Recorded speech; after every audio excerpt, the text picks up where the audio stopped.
Hello, lovely people.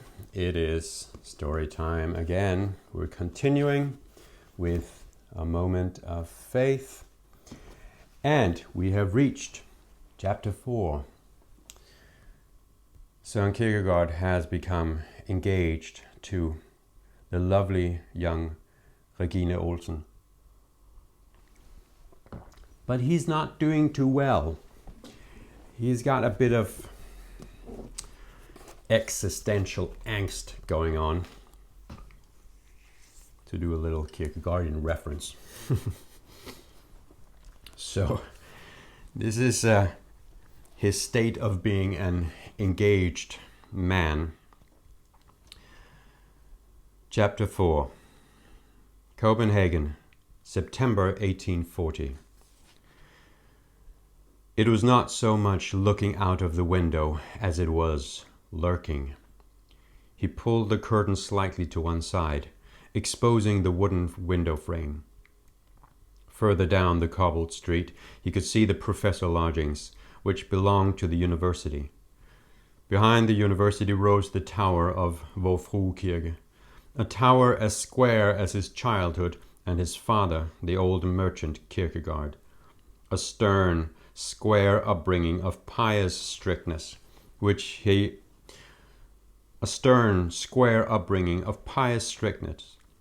had spent most of... God damn it. I told you I was doing this in one takes earlier in the first episode. So, let's do this one again, shall we?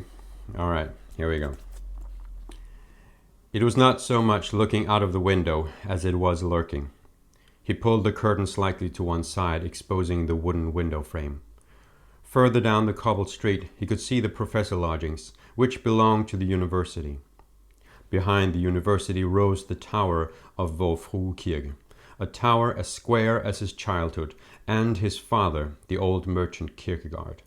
A stern, square upbringing of pious strictness, which he had spent most of his young adulthood rebelling against, trying to change it into something round, lyrical, and vibrant.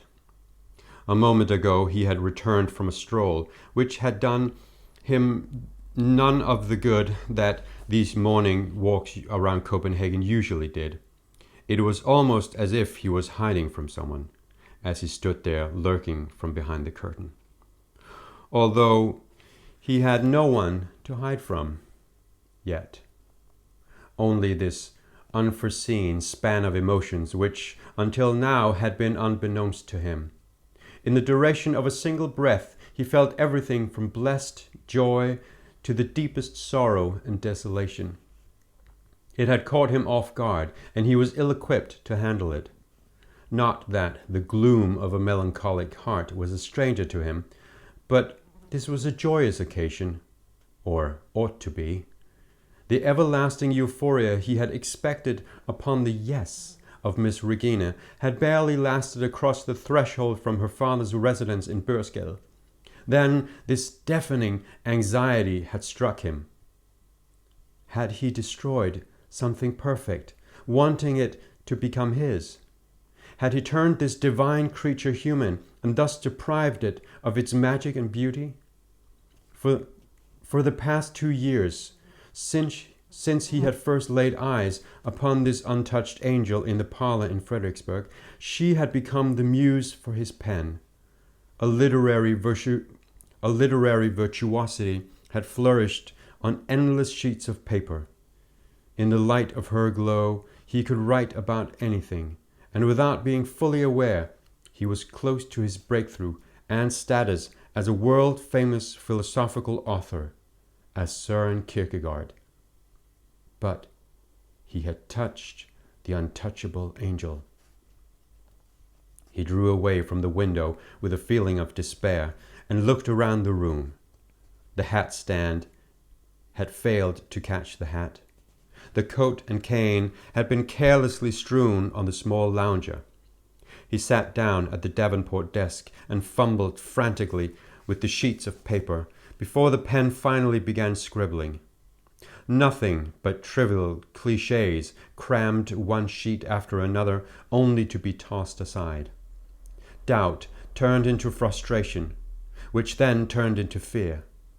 The wonderful poetry was replaced by anxiety-provoking thoughts of family dinners, Sunday Mass, and, God forbid, children. Expectations. What cruelty it would be to allow him to father a child. He had to get her back. Finally, the pen recovered its sense. The words flowed onto the paper, and he could breathe again. A divine sensation of his true self filled his entire body. His core relaxed while his hand wrote vigorously. To Regine. How wondrous a meaningful gaze looks on a face. How enchanting is an eye that understands every wink. It is as if one reads with the eyes what the other wrote with the eyelid. Yet the eye has its boundary, and the writing of the eyelid cannot be read from afar, it is only understood nigh. But how swift is not the thought, when it, like an arrow from the suspended bow, is launched with the entire force of the decisive mind. How sure does it not reach its object? How light and how wondrous does it not soar like the falcon hovering over its object, catches it, holds it, so nothing can tear it away. It is late summer, approaching evening. The small window is open. The moon swells to outbid itself in shine, to darken the reflection on the sea, which seems to outshine it so magnificently it can almost be heard. The moon blushes with anguish and hides behind the cloud. The sea trembles. You are sitting on the sofa, thoughts floating far away. All in between is gone, as did you sail through the air. You call upon the elusive thoughts to show you an object, and if a sigh had the power of propulsion, if a being was so light, so ethereal, that the compressed air flowing from a sigh could carry him away, and the faster, the deeper the sigh, then, in that moment, I would be with you. To be continued.